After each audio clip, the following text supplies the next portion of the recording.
मी जेव्हा बोलतोय तेव्हा जबाबदारीनं बोलतोय, म्हणून तुमच्याकडे मी लेखी मागितले. राखीव वन नाही म्हणता तुम्ही परत आता होय म्हणता, हे कुठचं? हो नाही, ते 1250 एकर मध्ये गेले. तुमचं जे काय अंतर आहे ना तिथून ते मीटरचं 606 मीटर की 160 मीटर असं अंतर आहे जिथं राखीव वन क्षेत्र आहे. तुम्हाला माहिती असेल तर मी गेलो नाही तिथे, पण माझ्या माहितीप्रमाणे सांगतो तुम्हाला. तिथं ते घुसले आणि 6000 पेक्षा अधिकची झाडं त्यांनी कत्तल केली. आताचा तुमचा नवा अहवाल काय सांगतो सांगा मॅडम. मॅडम नवा अहवाल काय सांगतो सांगा ना. आता मी परवा 2 दिवसापूर्वी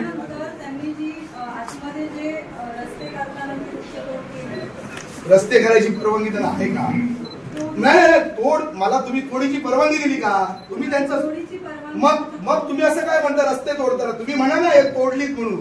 नाही त्यांना एक मिनिट लक्षात, त्यांना काय परमिशन आपण कुठली दिलेली आहे? दिलीत का तुम्ही झाड तोडीची? म्हणजे त्यांचं समर्थन तुम्ही अजिबात करू नका. माझं म्हणणं मॅडम समजून घ्या माझा मुद्दा, की वृक्षतोड त्या ठिकाणी बेसुमार झाली, विना परवाना झाली आणि मला ते 6000 मान्य नाही. ज्या अर्थी तुम्ही 17 महिन्यापूर्वी 97 झाडं किंवा तुमचा जो आकडा सांगताय आणि त्याच्यानंतर मी विचारायला गेल्यानंतर 6000 पेक्षा अधिक झाडं निघताय. प्रत्यक्षात तिथं जर गेले स्थानिक ग्रामस्थ आणि जर तिथे प्लानिंग केली तर त्या ठिकाणी 5 पटीनं म्हणजे 30,000 झाडं तोडलेली मिळतील. मी सांगतो तुम्हाला. मग हे असं जर होत असेल तर वन विभाग करतय का? सामान्य माणसाला सोडत काय? आणि तो माल कुठे आहे? जी 6000 झाडं तोडली तो जप्त केलात का? तुमच्याकडे आहे सरकारकडे? हो मॅडम, आता समजा कोणीतरी तक्रार केली आणि तुम्हाला कळलं, तुम्ही पोचलातच नाही, म्हणजे सगळे आलबेल आहे, तुम्ही काय पोचलात दोन खातं मस्त तुम्ही शांतने राहिला. पण कोणीतरी कोणाला तरी कळलं तुम्हाला, तुम्ही जमा तरी केलात का तो माल?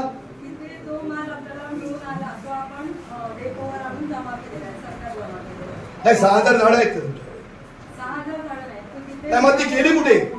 मॅडम माझ्या प्रश्नाचं उत्तर द्या. 6000 झाडं तुम्हीच सांगताय, मग ती 6000 झाडं गेली कुठे? ती विना परवाना वाहतूक झाली का? मग ती कुठे आहे? ती गेली, गायब झाली. हे साहेब गंभीर आहे. हे साहेब सगळे प्रकार, हे सगळे म्हणजे सगळ्यांचं संगनमत आहे. सगळे मिळून हा भ्रष्टाचार आहे. माझ्या मते एक अधिकारी सस्पेंड झाले पाहिजेत. माझं तर म्हणणं आहे निलंबित झाले पाहिजेत. नुसते निलंबित नाही, यांची खाते न्याय चौकशी होऊन आर्थिक व्यवहाराची पण चौकशी झाली पाहिजे. दुसरा घ्या, तुम्ही सोडा, तुम्ही ऍक्शन घ्या, याच्यावर आम्ही काही समाधान नाही. उजळणी करायला लावायची नाही. 2 दिवसापूर्वी यांच्याकडे मी गेलो होतो. कसं झालं? आता माझी उजळणी तुम्ही घेऊन जा. तुम्हाला आधी अधिकारच नाही. सामायिक मिळकतीमध्ये पोट हिस्सेची मोजणी करण्याचे अधिकार हे कोर्टाला आहे. तुमचे आणि महसूलचे अधिकार काढून घेतले आहेत कोर्टाने. सुप्रीम कोर्टाचा 2003चा निकाल. तुमचा संबंध काय? सगळ्यात साहेब मुद्दा समजून घ्या. सहमती कोणाचीच नाही, कोणाच्या आयडी नाही, कोणाला नोटीस बजावलं नाही आणि मेलेल्याला बजावलं, स्वर्गात जाऊन बजावलं. त्याच्यामध्ये त्यांची ताकद आहे. आणि हे पोट हिस्साची मोजणी करायला गेले, कसे जाऊ शकतात? आणि दुसरं, मी मगाशी परत मुद्द्याचं रिपीट होतंय.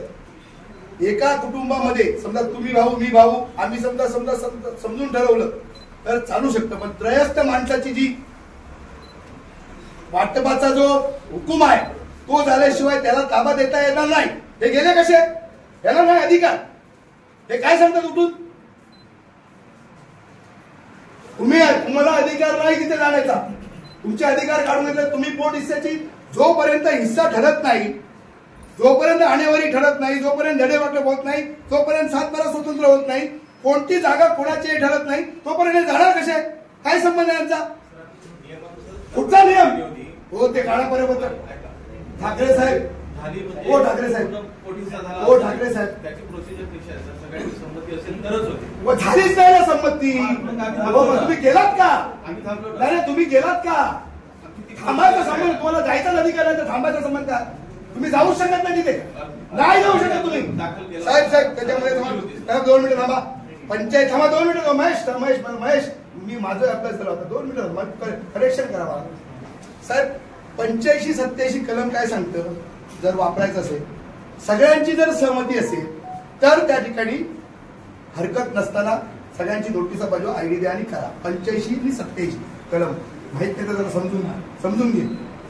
आणि 16(2) हे काय आहे? जेव्हा लोकांना हरकती घ्यायची असतात, विरोध असतो लोकांचा, हे जसा आज सासोलीच्या ग्रामस्थांचा आहे. 16(2) मध्ये हरकत असेल तर सुनावणी घ्यावी लागते. आणि सुनावणी घेतल्याशिवाय हे काही करता येणार नाही. आणि ह्याच्याही पेक्षा महसूल आणि भूमी अभिलेखला कोणताही अधिकार हा वाटपाचा नाही. मग हे कसे काय पोचतात? ही दादागिरी आहे जनतेवर. पोलीस घेऊन जातात. तो कोण? अय्याज शेख कोण आहे? तो दाखवा तरी मला, ओळखतं का? नाही दाखवा. काय समजतो तो? अय्याज शेख नावाचा साहेब सर्वेअर आहे. एवढी मस्ती करतो, एवढे पैसे खातो. तुमच्याकडे पण एक सर्कल आहे राजन गवस, मग आहे का इथे महसूल मध्ये? नाही ना, असू दे साहेब. यांच्या सगळ्या व्यवहारांची चौकशी करा, संपत्तीची चौकशी करा. सर्वसामान्याला साहेब सातबारा मिळत नाही, रेशन कार्ड मिळत नाही. या धनधान्यांना परप्रांतीयांना ताबडतोब न्याय मिळतो. हे प्रकरण साहेब ना सिंधुदुर्गाच्या भूमी सगळ्या विभागाला कळू द्या. आम्हाला एक श्वेतपत्रिका काढा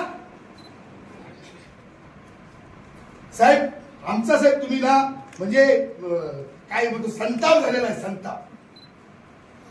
न्याय मागायचा कोणाकडे? तुम्ही सरकारी कर्मचारी, तुम्ही न्याय देणार, तुम्ही देत नाही न्याय, तुम्ही कोर्टात पाठवता, तुम्हीच उलट करता आणि जा कोर्टात. त्याही पोलिसांचं बळ, आम्हाला नोटीस. अरे आम्ही जिल्हावासी, आम्ही भूमिपुत्र आणि ओरिजिनल वाल्याला संरक्षण. आता पोलीस तिथे आहे. कसलं काय काय कारभार? काय हप्ते चालू काय ओरिजिनचे? मला विचारायचं आहे. तो बाहेरचा माणूस त्रयस्थ, ज्याला अधिकार नाही, त्याच्याकडे आहेत का कोर्टाचे अधिकार आहेत का? वाटप झालेलं दाखवा. त्यांनी कसा काय दावा घेतला? कसे काय बोर्ड लावले? सांगा ना साहेब. एका तरी प्रश्नाचं माझे उत्तर द्या, योग्य उत्तर द्या. मात्र काहीतरी मी तुम्ही याला जबाबदार नाही, मी परत सांगतो. पण ही जबाबदारी चुकीच्या पद्धतीने तुम्ही अंगावर घ्याल तर तुम्ही नाग बदनाम व्हाल याच्यामध्ये. हा कारभार गेल्या 17 महिन्यातला आहे. 2014-16 पासून तो 2024 पर्यंत आहे. मी याच्यामध्ये सासोली ग्रामस्थांबरोबर दर दिवशी अभ्यास करतो आणि दर दिवशी ते मांडतोय. माझ्या म्हणून मी मला जे दुखतंय ना साहेब, ते इथं दुखतंय. माझं म्हणणं आहे हे थांबवा. माझा जिल्हा तुम्ही असा नको लिलाव करू, असा विक्री करू नको जिल्ह्याची. माझ्या शेतकऱ्याच्या जमिनी शेतकऱ्याच्या ताब्यात राहू दे. आणि बरं ठीक आहे, तुम्ही विकास करता, विरोध नाही, तुम्ही घ्या, तुम्ही डेव्हलप करा. पण तुम्ही 1.5 लाख रुपयाने एकर घेणार आणि तीच जमीन फॉरेन मध्ये दुबईमध्ये जाणार आणि 2 आणि 4 कोटीला विकणार. अरे द्या ना 50 लाख रुपये माझ्या शेतकऱ्याला एकरी. तुम्हाला जर 2 कोटी मिळतात, 5 कोटी मिळतात तर ते करता का तुम्ही? ते नाही. म्हणजे इकडे त्यांना लुटायचं, शेतकऱ्यांना त्यांची फसवणूक करायची आणि परत जे गुंतवणूकदार जे येतात ना त्यांना पण लुटायचं. ते उद्या साहेब कोण येणार नाही माझ्या जिल्ह्यात. अशी जर फसवणूक झाली त्या गुंतवणूकदारांची, ते गुंतवणूकदार सुद्धा येणार नाही. कशाला येतील? जर असा सगळा काळा कारभार असेल, गोडबंगाल असेल आणि जर लोकांनी आपले पैसे घातले असतील आणि खरे मालक जर हे असतील आणि ते कंपनी मालकच नसेल तर त्यांचा बिचारांचा पैसा साहेब गेला ना वाया गुंतवणूकदारांचा. सांगा मला काय परिस्थिती आहे आजची सांगा. आम्ही काय म्हणतो साहेब, तुम्ही घ्या विकत. ज्या विकत घेतला त्याच्यामध्ये तुम्ही डेव्हलप करा, ती कुठची ती ठरवा आणि त्याच्यामध्ये तुम्ही गुन्हा करून देणार, आमचा काय विरोध नाही. पण 350 एकर घेऊन जर 1250 एकर मध्ये मस्ती कराल आणि माझ्या गावकऱ्यांना जर तिथं जायला अडवाल तर आम्ही काही ऐकून घेणार नाही. उद्या मी सांगतो मोर्चा इथपर्यंत आणला, हे लोकशाही मार्गाने आणलं आणि 2-3 महिने थांबा, सगळ्या शेतकऱ्याला घेऊन त्या प्रॉपर्टीमध्ये राहू. एवढं लक्षात ठेवा, सोडणार नाही. झाला गुन्हे काय ते मी त्याच्यामध्ये लोकशाही मार्गाने तुमचं ऐकतोय म्हणून आहे. पण 17 महिने झाले साहेब. आमच्या सुद्धा एक सहनशीलता, एक मर्यादा आहे. किती आम्ही त्याच्यामध्ये लोकशाही मार्गाने तुमचं ऐकतोय म्हणून आहे. पण 17 महिने झाले साहेब. आमच्या सुद्धा एक सहनशीलता, एक मर्यादा आहे. किती मर्यादा, एखाद्या माणसाला किती त्रास द्यायचा याला पण काहीतरी आहे. एकदा जर तुम्ही बघा, मांजरीन सुद्धा वाघिणीचं रूप घेतं. कधीतरी रूम मध्ये काय घाला आणि त्या मांजरीणी बरोबर जा करा विरोध, बघा तिच्यामध्ये काय ताकद येते ते तुम्हाला कळेल. साहेब असं करू नका. ही काय माहिती तळतळाट आहे जनतेची. पाप लागेल, पाप म्हणजे कुटुंबाची ना सगळी वाटात होऊन जाईल. कळणार पण नाही. असं नका लुटू लोकांना. ही वाटात होऊन जाईल, वाटावर समजणार पण नाही. परमेश्वर आहे न्याय करायला, नियती आहे तिथे. किती भ्रष्टाचार करावा, कुठे पैसा खावा, शिवाजीच्या पुतळ्यात सुद्धा पैसे. म्हणजे असं जर झालं तर साहेब काय राहील सांग. ही पद्धत आहे काय कामाची साहेब? साहेब वाईट वाटतं साहेब. म्हणजे आम्ही लोकसेवक आहोत किंवा समाज प्रतिनिधी आहोत ना, याच्या वेदना होतात. काहीतरी चांगलं करा ना. खरोखर मी सांगतो विकासाला विरोध आमचा नाही, खरोखर असणार. माझा जिल्हा विकास झाला पाहिजे. माझ्या स्थानिक लोकांना रोजगार मिळाला पाहिजे, काही ना काही इंडस्ट्री आली पाहिजे, काही ना काही झालं पाहिजे लोकांसाठी. पण ह्याचा अर्थ लोकांना लुटायचं हे जर असेल तर आमचा कधी देणार नाही. तर सांगा, तारीख तरी एक सांगा आणि द्या, ह्या तारीखला आम्ही न्याय देतो.